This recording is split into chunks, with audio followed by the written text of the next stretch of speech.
नमस्कार साथियों। दोस्तों, आज हम बात करेंगे अपने बिहार और बिहार के सत्ता के बारे में। जो सत्ता का खेल पिछले 15 दिनों से चल रहा है, इस सत्ता का आखिरी आखिरी समय क्या होगा जब ये सत्ता का खेल स्टॉप होगा। तो दोस्तों, आज हम बात करेंगे अपने बिहार के मुख्यमंत्री नीतीश कुमार जी के बारे में। जो नीतीश कुमार जी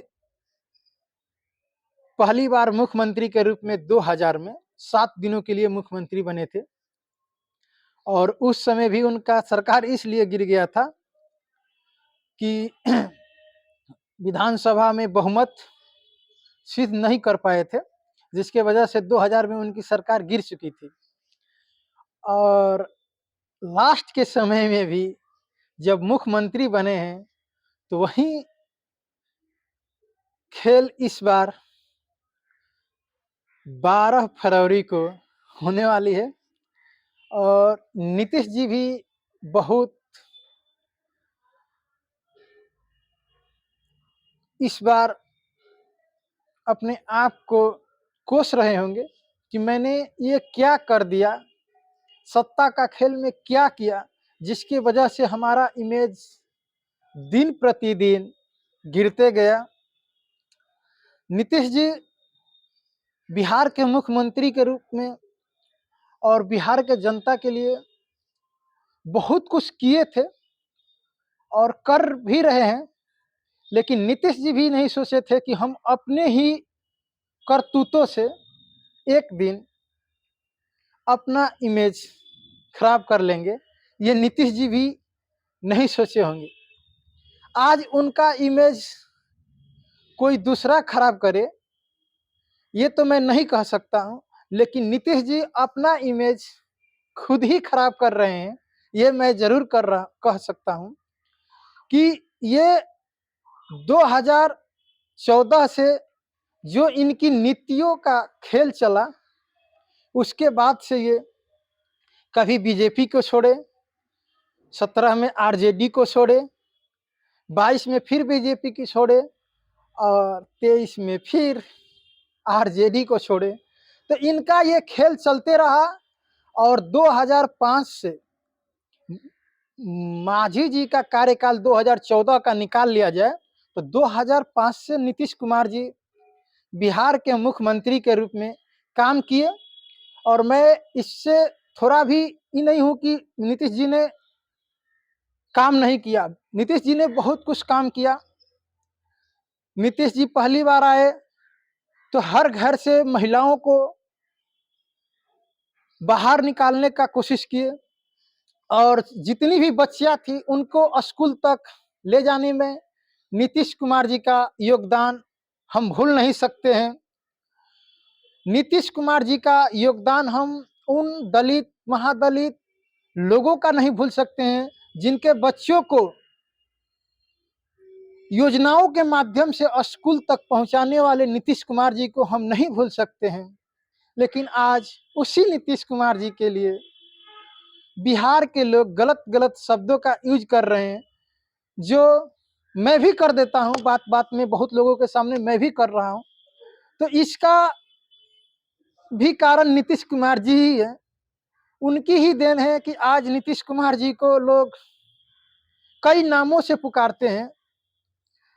अब मैं वो नाम नहीं लेना चाहता हूँ। बिहार के जनता, एक एक जनता वो नाम जानती है कि कई नाम नीतीश कुमार जी के साथ जुट गया। जिस नीतीश कुमार ने पहली बार मुख्यमंत्री बने होंगे तो ये सपना लेकर बने होंगे कि बिहार के जनता का कल्याण करेंगे और अपना भी नाम करेंगे। वो काम तो नीतीश कुमार जी ने बहुत हदों तक किया, लेकिन नीतीश कुमार जी ने उसके साथ साथ एक काम और कर दिए कि अपना भी नाम डुबाने का काम नीतीश कुमार जी ही ने किए। तो दोस्तों, कहा जाता है कि दुनिया में अगर शोहरत मिल जाए तो दौलत की क्या जरूरत है। कहा जाता है कि दुनिया में अगर शोहरत मिल जाए तो दौलत की क्या जरूरत है। लेकिन नीतीश कुमार जी को तो शोहरत इतनी मिली कि मैं नहीं कह सकता हूँ। एक समय था 2010 का, जब नीतीश कुमार जी को बिहार नहीं पूरे भारत में बिहार के मुख्यमंत्री के रूप में बड़े नामों में गिनती होती थी। और नीतीश कुमार जी 2010 के चुनाव में पहली बार 115 सीटों के साथ सबसे बड़ी पार्टी के रूप में उभरे भी थे। वो नीतीश कुमार आज 43 विधायक पर उनकी 2020 का चुनाव में वो 43 विधायक पर आकर सिमट गए। तब से उनकी कहा जाता है कि मानसिक संतुलन बिगड़ चुकी है। उनकी मानसिक संतुलन बिगड़ने का कारण उनकी पार्टी का 43 सीट, जो उस समय 2020 के चुनाव में जो 43 सीट आया, तभी से नीतीश कुमार जी का मानसिक संतुलन बिगड़ना शुरू हुआ। तब से आप लोग देख ही चुके हैं कि नीतीश कुमार जी जो बहुत अपने बातों को बहुत तोल कर बोलने वाले नीतीश कुमार जी कहीं भी किसी भी भाषा का यूज करने लगे। वो उनके भाषा का यूज करने के पीछे हम एक ही चीज मान सकते हैं कि नीतीश कुमार जी अंदर से वो, कहने का मतलब है कि अंदर से उनमें बेचैनी थी।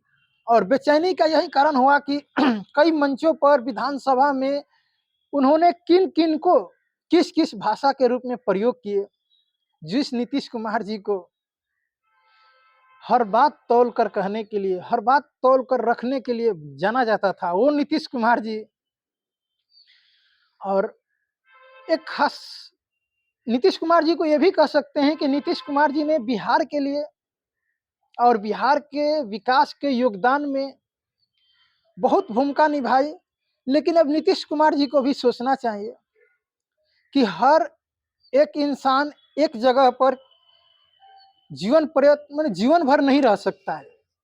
वही हाल है आज नीतीश कुमार जी का। और मेरे से पूछिएगा तो मुझे तो ये लगता है कि नीतीश कुमार जी का मुख्यमंत्री के रूप में लास्ट दिन 12 फरवरी होने वाला है, 2024। 12 फरवरी 2024 नीतीश जी का मुख्यमंत्री के रूप में लास्ट दिन होगा। और इस सत्ता का खेल इतना गंभीर रूप से खेला गया, जिसमें कहा जा रहा है कि आजकल आरजेडी खेल रही है। बिल्कुल नहीं, आरजेडी के साथ साथ बीजेपी खेल रही है। और जो बीजेपी दूसरे स्टेटों में विधायकों को तोड़ने में इनका नाम ऊपर था, इस बिहार में इनके विधायक इन्हीं को तोड़ रहे हैं। ये भी देखने वाली है। और आ जाएगा 12 तारीख आने में, अब देर नहीं है। और सब दूध का दूध पानी का पानी हो जाएगा। लेकिन मैं यही कहूँगा कि नीतीश कुमार जी अपने जीवन के लास्ट समय में अपने को ही, अपना इमेज इतना गिरा दिए कि मत पूछिए। अरे सत्ता आती या न आती, आप रहे या न रहे, बिहार से सीटें आप लोकसभा में जीतते या न जीतते, अगर एक जगह रहते तो कम से कम आपके इमेज पर तो इफेक्ट नहीं पड़ती। अरे चुनाव है, हारना और जीतना तो ये काम ही है।